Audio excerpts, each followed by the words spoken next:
Mother's Dash for Liberty by Bess Streeter Aldrich.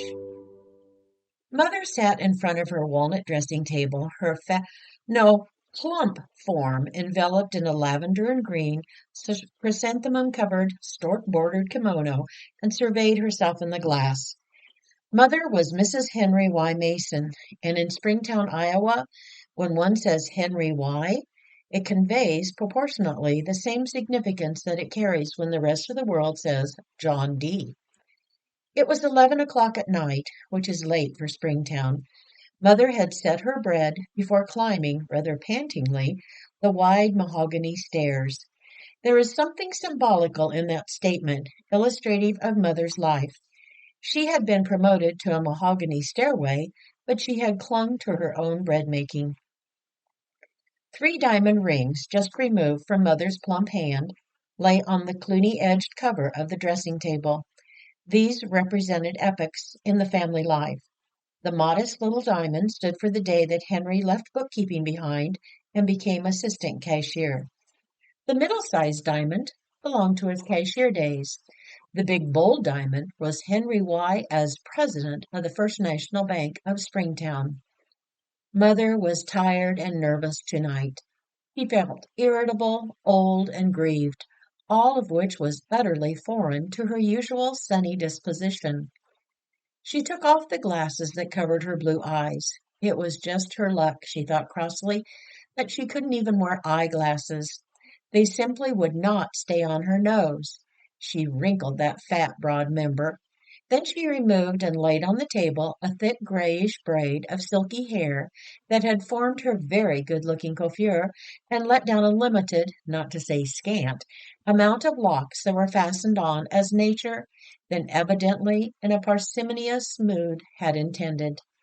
With apparent disgust, she leaned forward under the lights that glowed rosily from their Dresden holders and scanned the features which looked back at her from the clear, oh, very clear, beveled glass.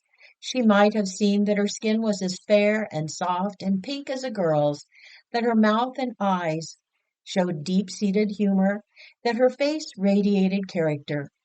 But in her unusual mood of introspection, she could find nothing but flaws. The eyes looked weak and nearsighted without their glasses. The chin, like a two-part story, that chin gave every evidence of stopping, and then, to one's surprise, went merrily on. She leaned closer to the glass. 2 sprightly little hairs reared themselves from her chin's cushion-like surface. Well, Mother said dryly, reaching for her manicure scissors, that is the limit. Living with a house full of young people as she did, Mother's English had in no way been neglected. Then, as though to let fate do its worst, and looking cautiously around, for she was very sensitive about it, Mother took from her mouth a lower plate of artificial teeth. Immediately, out of obedience to nature's law that there shall be no vacuum, Mother's soft lower lip rushed in to fill the void. Pretty creature, am I not? She grumbled. Just at this point, we opine, everyone who reads this little harmless tale will say, "Ah, no doubt the president of the First National Bank is showing symptoms of being attracted elsewhere." Not so. Mother had only to turn her plump self around to see the long figure of that highly efficient financier stretched out in its black and white checked tennis flannel nightgown, sleeping the sleep of the model citizen and father. No, Mother had only reached one of those occasional signboards in life that say, "Fagged, relax, let up, nothing doing." She was suffering from a slight attack of mental and spiritual ennui, which is a polite way of saying that her digestion was getting sluggish. She was 52, not exactly senile, but certainly not as gay as, say, 22. Just then the connoisseur of mortgages rolled over heavily like a sleepy porpoise and muttered something that sounded like, "Ain't you come to bed?" 52, she went on thinking, and she had never had a day to herself to do just as she liked. From that day, 25 years ago, When the nurse had laid the red and colicky Bob in her arms, her time belonged to others. In memory, she could see Henry's white, drawn face as he knelt by her bed and said, "Molly, you'll never, never have to go through this again." But she had. Oh, land, yes. Bob was 25, Catherine was 21, Marcia 18, Eleanor 16, and Junior 12. All healthy, good-looking, fun-loving, and thoughtless. She had been a slave to them, of course. She ought to know it by this time. Everyone had told her so. But it wasn't just the family. There was the church, and the club, and the library board. Oh, she was hemmed in on all sides. Always, everyone thought, Mrs. Mason would do this and that and the other thing. Why did people think she could attend to so many duties? She was just an easy mark. This week, for instance, this was Monday night. Tomorrow afternoon, she was to lead the missionary meeting. Tomorrow night, the Marstons were coming to play Somerset. They came every Tuesday night. She and John Marston would bid wildly against Sarah Marston's and Henry's slower playing, and Henry and Sarah would probably win. Henry's bidding was like his banking, calm, studied, conservative. Then she would serve sandwiches and fruit salad and coffee. Why did she rack her brain to think of dainty new things to feed them every Tuesday night, just to hear them say, "Lordy, Molly, your things melt in the mouth." Wednesday, the women's club was to meet with her, and besides entertaining, she had to get her paper into better shape to read. It had been Mrs. Hayes' date, but she couldn't have them, or didn't want them, and of course they had asked to come to Mrs. Mason's. Well, being an easy mark, she could put all the chairs away afterward and pick up all the ballots strewn around. Wednesday night was the church supper. Why had she baked the beans and made the coffee for years? Thursday afternoon, the library board must meet, and Thursday night, Junior's Sunday school class was to have a party in the basement of the church. She must go whether she felt like it or not, and help with the refreshments, and play Going to Jerusalem until she was all out of breath. And oh, why did she have to keep on doing so many things for others? It was as though she had no personality, never a day to herself to do just as she liked. Tired and cross, she brushed her hair spitefully. Then her eyes fell upon a motto calendar, silver framed, on the dresser. In gay red letters it flaunted itself. Know ye not? Who would be free themselves must strike the blow. Could the message be more personal? Underneath the calendar, the detested lower plate of teeth reposed in a little Japanese dish, which was their nightly bed. She picked them up and held them distastefully in her hand, so uncannily human, so blatantly artificial. And suddenly, born of rebellious mood and childish desire, was brought forth a plan. She rose from her chair and undressed. Then she knelt by the side of the bed and said her prayer, a little rambling, vague complaint. Oh, Lord, I'm so tired of the same things, and everybody expects so much of me, and there are so many things to do, and it won't be just a lie if you know all about it and why I did it. Amen. And maybe to the good one who heard her, she seemed only a very fat little girl with a thin little pigtail hanging down her back. Mother rose stiffly from her knees, snapped out the lights, and lay down beside the president of the First National Bank, who mumbled drowsily, "What time is it?" At the breakfast table, Mother casually announced, as though she were accustomed to these gay little jaunts, that she was taking the 9:20 train for Capital City. It was like a hand grenade in their midst. "You, Mother? Why? What for? You can't. It's missionary day," came the shrapnel return. "She's going to see Dr. Reeve about her plate." Father had been previously informed, it seemed. "Her plate? What plate? Card plate? Avalon plate? Home plate?" Everyone giggled. The great American family thoroughly appreciates its own wit. Marcia tapped her own pretty mouth. "The hours I've spent with Dr. Reeve are but a china set to me. I count them over, every one apart. My crockery, my crockery. They all laughed hilariously, all but Mother. They were not cruel, not even impertinent, but they were intensely fun-loving, a trait inherited from Mother herself. Strangely enough, humor, Mother's faithful partner for 52 years, had suddenly turned tail and fled, leaving only a lifeless mask which she surveyed in tragic dignity. Very well, let them make fun of her, if they so wished. There was some discussion as to which one should take Mother to the train. She settled it herself.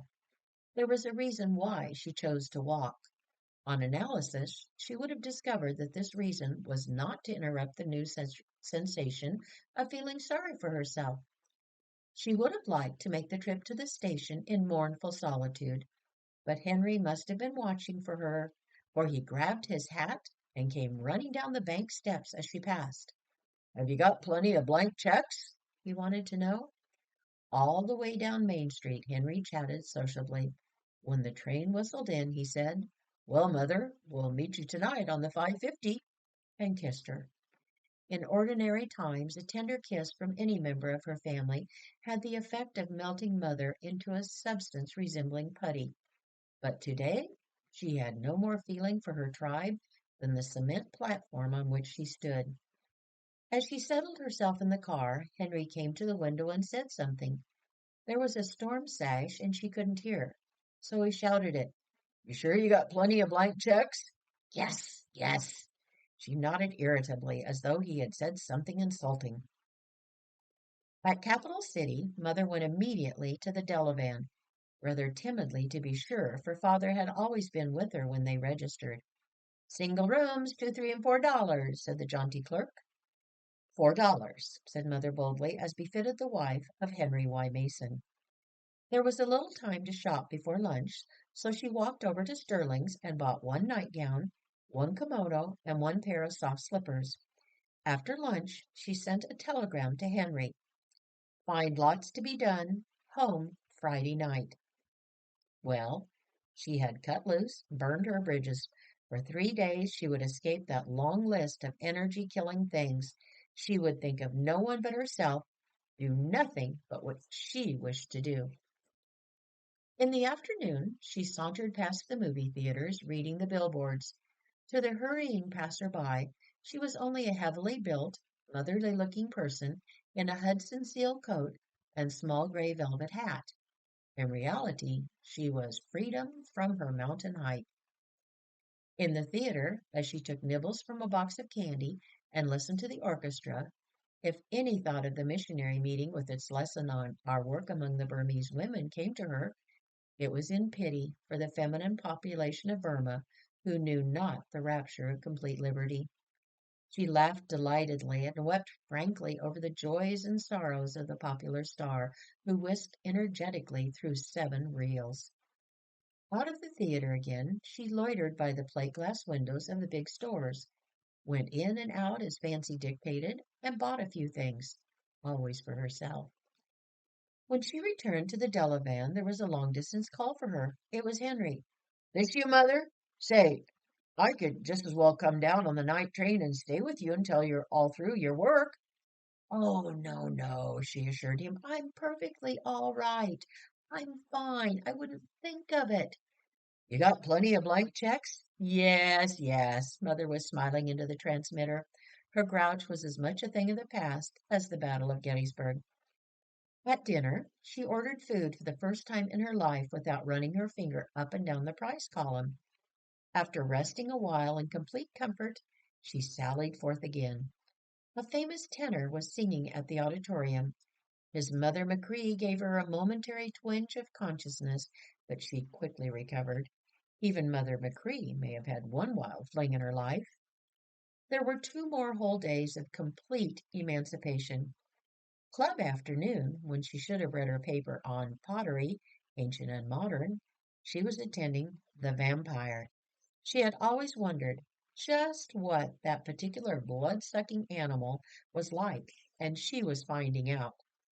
When she left the theater, it was snowing, and by dinner time there was a good imitation of a blizzard.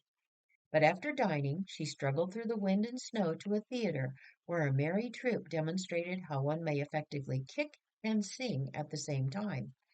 Now, Mother thought as she watched the twinkling heels, the women were clearing up that awful mess of church supper dishes and wondering how it happened that they had fallen short of chicken and had 3 times as many noodles as they needed. Thank her stars, she had escaped it. On Thursday, she took a long streetcar ride, read comfortably in her room, went to 2 movies, and attended an art exhibit. The library board was meeting at home, of course, and listening half the afternoon to the Reverend Mr. Patterson tell how he started a library at Beaver Junction 40 years ago. Then Junior's class was cavorting through those never-ending games of Tin Tin Come In and Beast Bird Fisher Fowl. Well, thank fortune some other mother was getting a dose of assisting Miss Jenkins with her irrepressibles. Friday morning, Mother went up to Dr. Reeves' office. Friday afternoon, she went home. On the train, she reviewed her pleasurable 3 days. She had solved the problem. Life need never again become too strenuous. How simple it all was. The foolish part was that she had never thought of the plan before. She had only to slip away in peace and solitude when a week piled up with duties as the past one had. Good sense told her that she would not do it often, but it would always lie there before her, the way of beatific escape. The train was rumbling through the cut in the bluffs now, where lay the ghost of many dead picnics, rounding the curve toward the water tank, slowing at the familiar station. There they were, Henry and Marcia and Eleanor, assembled as if they were about to greet the President of the United States. Junior, hanging by one arm and leg from a telephone pole, was waving his cap like a friendly orangutan. They kissed her rapturously, the girls and Junior. Henry's kiss, while resembling less a combustion, was frankly tender. "Your dental work hurt you, Mother?" "A great deal," she said, cheerfully brave. They hung about her, all talking at once as they moved in a tight little bunch toward the car. "Kathy's got 2 girls home from the university for over Sunday," they were telling her. "We had Tilly bake a cake and make mayonnaise and dress chickens for dinner tonight, but Papa wouldn't let her fry 'em, wants you to do it. And Mama, you've got to lead missionary meeting next Tuesday. Mrs. Fat Perkins said to tell you. They didn't have it last Tuesday. And tonight's paper said in the club notes that Mrs. Mason would read her paper on dishes or kettles or something like that next Wednesday." "Oh, Muzz!" It was Junior jumping backward in front of them and shouting, "We didn't have our party. Miss Jenkins said you'd be back to help next Thursday. Ain't that dandy?" "They put off the library meeting till you got home, too." "Did they?" A tidal wave of chuckles were forming somewhere in Mother's stout interior. "Did they by any possible chance have the church supper?" "No, they never," they were all answering. "It was so blizzardly, and they phoned around and they said anyway you weren't here to do the beans and coffee. It's next Wednesday." "Oh, I guess you didn't miss much, Molly." Henry gave her substantial arm a friendly squeeze and beamed down at her. "The Marstons are coming tonight." The tidal wave rolled in or up. Mother was laughing hysterically. Humor, her faithful partner of 52 years, had returned from his mysterious vacation, and with the rest of the family had met Mother at the station. Mother sat in front of her walnut dressing table. It was 11 o'clock. She had just come upstairs after setting the bread. She removed the heavy gray braid, lay it on the dresser, and let down her scant hair. Then she took from her mouth the detested thing, so luridly red, so ghastly white, and surveyed it critically to see whether there remained a visible trace of the minute defect that Dr. Reeves' assistant in 4 minutes had ground down in his laboratory. As she laid the plate in its Japanese dish, her eyes fell upon the silver-framed calendar. The old date was now ancient history. Mother removed the card and slipped the new page into place. In black and gilt, it grinned impishly up at her. "Freedom is only in the land of dreams." Mother got into her nightgown and knelt by the bed to say her prayers. It was neither vague and wandering, nor was it a complaint. It was a concise little expression of gratitude, direct and sincere. Dear Lord, I always felt that you must have a humorous side, and now I am sure of it. The joke's on me. And Lord, I'll be good and never be cross again about doing all the little everyday things for the folks about me. Amen.